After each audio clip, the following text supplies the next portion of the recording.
Hello നമസ്കാരം എല്ലാവർക്കും സ്വാഗതം. It's me Viji. അപ്പോൾ ഇന്ന് ചതയ ദിവസമാണ്. അപ്പോൾ ഇന്നത്തോടെ നമ്മുടെ ഓണം സീസണായിട്ട് എടുത്ത വീഡിയോസ് 4 കംപ്ലീറ്റ് ആവുകയാണ്. കാരണം ഇന്ന് കൂടി ഞാനൊരു ഓണത്തിൻ്റെതായിട്ടുള്ളൊരു വീഡിയോ എടുക്കുന്നത് ലാസ്റ്റ് വീഡിയോ ആണ്. ഇത് ഞാനൊരു വെസ്റ്റേൺ സ്റ്റൈൽ ട്രൈ ചെയ്തതാണ്. ഞങ്ങൾ ചതയ ദിവസം ഒരു വെസ്റ്റേൺ ആയിട്ട് ഇരിക്കട്ടെ എന്ന് കരുതി ഞാൻ ട്രൈ ചെയ്തതാണ്. അപ്പോൾ ഇതൊരു ഷർട്ടാണ്, ഒരു പ്ലെയിൻ ഗ്രീൻ ഷർട്ടാണ്. ഇത് കുറച്ച് എനിക്ക് ലൂസ് കേട്ടോ. കുറച്ചൊരു ഫിറ്റായിട്ടുള്ളൊരു ഷർട്ട് എടുക്കുകയാണെങ്കിൽ കുറച്ചൊരു നല്ലതായിരിക്കും. നിങ്ങൾക്ക് ഏത് ഷർട്ട്സ് വേണമെങ്കിലും എടുക്കാം. നിങ്ങൾക്ക് ഡെന്നിമിൻ്റെ ഷർട്ട് എടുത്തിട്ട് പ്ലെയിൻ കസവിൻ്റെ സെറ്റ് മുണ്ട് കൊടുക്കാം. അല്ലെങ്കിൽ കസവ് സിൽവർ കസവിൻ്റെ ഇതിൽ ഡെന്നിമിൻ്റെയോ അല്ലെങ്കിൽ ജീൻസിൻ്റെ ടൈപ്പ് ഒരു സ്റ്റൈൽ വരുന്ന ടോപ്സോ ക്രോപ്പ് ടോപ്പോ ഒക്കെ എങ്ങനെ വേണമെങ്കിലും ഇത് ടോപ്പായിട്ട് യൂസ് ചെയ്യാം. അപ്പം ഞാനിത് എൻ്റെ കയ്യിലുണ്ടായിരുന്നൊരു, പിന്നെ എൻ്റെ അധികം ഷർട്ട്സ് ഇല്ല, ഞാൻ വളരെ ഒന്നര ഷർട്ടേ ഉള്ളൂ. അപ്പോൾ എൻ്റെ കയ്യിൽ ഈ ഒരു ഗ്രീൻ ഷർട്ട് ഉണ്ടായിരുന്നു. അപ്പോൾ ഞാനിങ്ങനെ നോക്കുകയാണ് ഏതാ സെറ്റും കൊണ്ട് മാച്ച് ആവുന്നതെന്ന്. അപ്പോൾ എനിക്ക് ഈ ഗ്രീൻ സെറ്റും കൊണ്ടാണ് ഉണ്ടായിരുന്നത്. ഇതിലും 3-4 ഷെയ്ഡുണ്ട് ഗ്രീനിൻ്റെ. അപ്പോൾ ഞാൻ നോക്കിയപ്പോൾ ഇത് നന്നായിരിക്കുമെന്ന് തോന്നി. അങ്ങനെ ഞാൻ ശ്രമിച്ചതാണ്.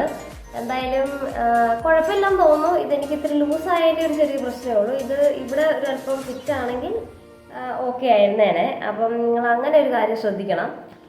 പിന്നെ ഈ ചോക്കർ ഇതൊരു ഭയങ്കര രസമുള്ളൊരു സാധനമാണ് കേട്ടോ. നിങ്ങൾക്ക് ഈ ഒരെണ്ണം വാങ്ങിച്ചാൽ എത്ര സാരിക്ക് വേണമെങ്കിലും ഇടാം. കാരണം മൾട്ടി കളറാണ്, എല്ലാ കളേഴ്സും ഉണ്ട് ഇതിൽ. ഇത് ഞാൻ മീഷോയിൽ നിന്ന് വാങ്ങിയതാണ്. വേണമെങ്കിൽ ഞാൻ ഇതിൻ്റെ കോഡ് ഇതിൻ്റെ ഡിസ്ക്രിപ്ഷനിൽ കൊടുക്കാം. ഇതിൻ്റെ കോഡ് നമ്പർ മീഷോയിലെല്ലാം കോഡാണല്ലോ. അപ്പോൾ കുറച്ച് എക്സ്പെൻസീവ് ആണ്. ഈ ഗ്രീൻ വരുന്നതാണ് കമ്മൽ വരുന്നത്. അപ്പോൾ ഇത് ഇത്രയും വലിയ മാലയും ഇങ്ങനത്തെ ഒരു ഡ്രസ്സ് കൂടെ ആയതുകൊണ്ടാണ് ഞാൻ കമ്മൽ ഒഴിവാക്കിയത്. എന്നാലും കൊള്ളാം. ഇത് ഇങ്ങനത്തെ ഒരു സ്റ്റേറ്റ്മെൻറ്റ് പീസ് കൂടെ ഉണ്ടെങ്കിൽ നിങ്ങൾക്ക് വൈറ്റ് ഷർട്ടും ഒരു കളറുള്ള എന്തെങ്കിലും കരയുള്ള സെറ്റ് മുണ്ടും ആണെങ്കിലും ഇതുപോലെ തന്നെ ചെയ്യാവുന്നതാണ്. ഒരു ഹൈനെക്ക് അതൊരു ചൈനീസ് കോളർ ഉള്ളതോ അല്ലെങ്കിൽ ഇതുപോലെ ബിഗ് ആയിട്ടുള്ള കോളേഴ്സ് ഉള്ളതോ ഇങ്ങനെ വേണമെങ്കിലും ചെയ്യാം. ഈ മാല നിങ്ങൾക്ക് അടിയിലും ഇടാം. അല്ലെങ്കിൽ ഇതിൻ്റെ അടിവശത്തും കൂടി ഇങ്ങനെ ഇടാം. അല്ലെങ്കിൽ ഇങ്ങനെ കവേർഡായിട്ട് ഇതിങ്ങനെ കവർ ചെയ്തിട്ടിട്ട് ഇത് പുറത്തേക്ക് മാല പുറത്തേക്ക് വിടാം. അതല്ലെന്നുണ്ടെങ്കിൽ ഇങ്ങനെ ഓപ്പൺ ആയിട്ട് വിടാം. നിങ്ങളുടെ കഴുത്തിൽ തന്നെ ഇടാം. എന്തായാലും ഇതൊരു നല്ല ചോയ്സാണ്. നിങ്ങൾ വാങ്ങിക്കുവാണെങ്കിൽ കുറച്ച് എക്സ്പെൻസീവ് ആണ് എങ്കിലും നന്നായിരിക്കും ഇട്ടാൽ. അപ്പം ഞാനിതിൻ്റെ കോഡ് ഡിസ്ക്രിപ്ഷനിൽ കൊടുക്കാം. എന്തായാലും ഇതാണ് ഇന്നത്തെ സ്റ്റൈല്. ഇന്നത്തോടു കൂടി ഞാൻ ഓണം സീസൺ അങ്ങനെ അവസാനിക്കുകയാണ്. ഓണം എല്ലാവരും സന്തോഷപൂർവ്വം ആഘോഷിച്ചു എന്ന് വിശ്വസിക്കുന്നു. എന്തായാലും നമുക്ക് വീഡിയോ കൊണ്ട് തിരിച്ചു വരാം.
എങ്ങനെയുണ്ട് സാരി ഉടുത്തത്? എങ്ങനെയുണ്ട്, കൊള്ളാമോ? അപ്പം എനിക്ക് ഇത് ഫിറ്റ് അല്ലാത്തതിന് ചെറിയൊരു അൺകംഫർട്ടബിൾ ആയിട്ടുണ്ട്, ഇത് ഇത്തിരി ഇങ്ങനെ ലൂസായിട്ട് നിൽക്കുന്നതിൻ്റെ. എന്തായാലും ഇങ്ങനെ നമുക്ക് ചെയ്യാം. ഇത് നല്ലപോലെ ലോ വേസ്റ്റ് കൊടുത്താൽ കുറച്ച് വേസ്റ്റ് ഇങ്ങനെ കണ്ടാലും കുഴപ്പമൊന്നുമില്ല, നല്ലതായിരിക്കും, നല്ല സ്റ്റൈലായിരിക്കും. ഇതിപ്പോൾ ഒരുപാട് പേര് ഷർട്ട് വിത്ത് സാരി ചെയ്യുന്ന ഒരുപാട് ഇതുണ്ട്, സ്റ്റൈൽസ് ഉണ്ട്. എന്തായാലും അങ്ങനെ നിങ്ങൾക്ക് ചെയ്യാം. എന്തായാലും ഇതുപോലൊരു സ്റ്റേറ്റ്മെൻറ്റ് പീസ് നിങ്ങളുടെ കമ്മലോ മാലയോ എന്തെങ്കിലുമൊക്കെ ഉണ്ടെങ്കിൽ അത് കുറച്ചുകൂടി നല്ലതായിരിക്കും. ഒരു ലോങ് ചെയിൻ ആണെങ്കിലും നല്ലതായിരിക്കും. ഇങ്ങനെ നിങ്ങൾക്ക് സ്റ്റൈൽ ചെയ്യാം. അങ്ങനെ ഓണത്തിൻ്റെ ലാസ്റ്റ് വീഡിയോ ഒരു അല്പം മോഡേൺ ആയിട്ടിരിക്കട്ടെ. എന്തായാലും കുറേ വെള്ളി വീഴുന്നുണ്ട്, സോറി. അങ്ങനെ ഇനി നമുക്ക് അടുത്ത വീഡിയോ ആയിട്ട് കുറച്ച് ദിവസങ്ങൾക്കുള്ളിൽ കാണാം. എന്തായാലും ഇത്രയും വീഡിയോസ് കണ്ട് സപ്പോർട്ട് ചെയ്തതിനും കമൻറ്റ് പറഞ്ഞതിനും ഒക്കെ ഒരുപാട് നന്ദി. നമുക്ക് വീണ്ടും കാണാം. അപ്പോൾ then bye, see you, take care, bye by.